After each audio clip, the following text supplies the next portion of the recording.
ایک چھوٹی سی لائن کو، ایک چھوٹے سے پورشن کو اس کے اندر ڈسکس کیا گیا. تقریباً آلموسٹ 1 گھنٹے کی ویڈیو ہے انجینئر محمد علی مرزا صاحب کی، یہ جو کنٹروورشل جس کو بنایا جا رہا ہے اس پوائنٹ آف ویو کے اوپر. اور اس 1 گھنٹے کی ریلیجیس ٹیچنگ کے اندر انہوں نے ڈیٹیل میں ڈسکس کیا بہت سارے اسلامک کانسیپٹس کے بارے میں. ان سے کوسچننگ کی جا رہی تھی اور وہ اس کے آنسرز دے رہے تھے، اور اس کے اندر جو ہے وہ انہوں نے ایک کانٹیکسٹ کو جو ہے وہ for the sake of knowledge of the public, general public, as well as the answer of the question of the anchor person جو کہ ان سے پوچھ رہا تھا، اس کے جو ہے وہ اوپینین کے اوپر، اس کے کوسچن کے اوپر جو ہے وہ اوپینین دیا گیا بائی دی انجینئر محمد علی مرزا صاحب، جو کہ انہوں نے کسی اور ریلیجن کے جو ہے وہ اس کا کانسیپٹ جو ہے وہ بتایا کہ وہ لوگ کیا بیلیو رکھتے ہیں، حالانکہ قرآن پاک ہمیں یہ جو ہے وہ اجازت دیتا ہے. اب اس میں سے صرف ایک بات،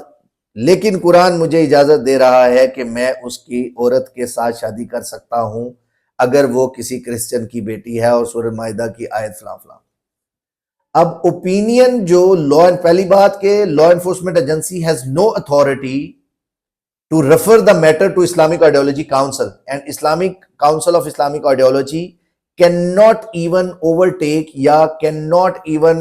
take over the case of any individual or individual dispute جو ہے اس کو ٹیک اوور نہیں کر سکتی، کہ نہ ہی کوئی اتھارٹی اس کو ریفر کر سکتی ہے. ٹوٹل 4 لوگ جو ہیں، 4 اتھارٹیز ہیں جو لا میں، کانسٹیٹیوشن آف پاکستان میں آرٹیکل 230 آف دا کانسٹیٹیوشن میں پرووائڈیڈ ہے کہ کون کون لوگ جو ہیں ان سے ایڈوائز مانگ سکتے ہیں یا کن کن کو یہ ایڈوائز دے سکتے ہیں. نمبر 1 آپ کا president of Pakistan, number 2 governors of the provinces, number 3 parliament, number 4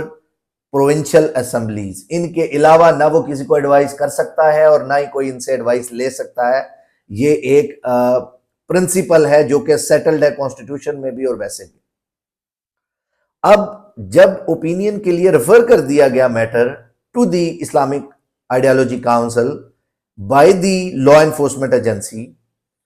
اب اس میں انہوں نے 295C کے بارے میں ڈیٹیل جو ہے وہ مانگی کہ کیا 295C کی کاروائی ان کے اوپر بنتی ہے یا نہیں. اب انہوں نے 295C کی جو مین کانٹیکسٹ تھا کہ اللہ کے نبی صلی اللہ علیہ وسلم کے بارے میں کرسچنز کیا سوچتے ہیں یا ان کی کیا تھنکنگ ہے، اس کے بارے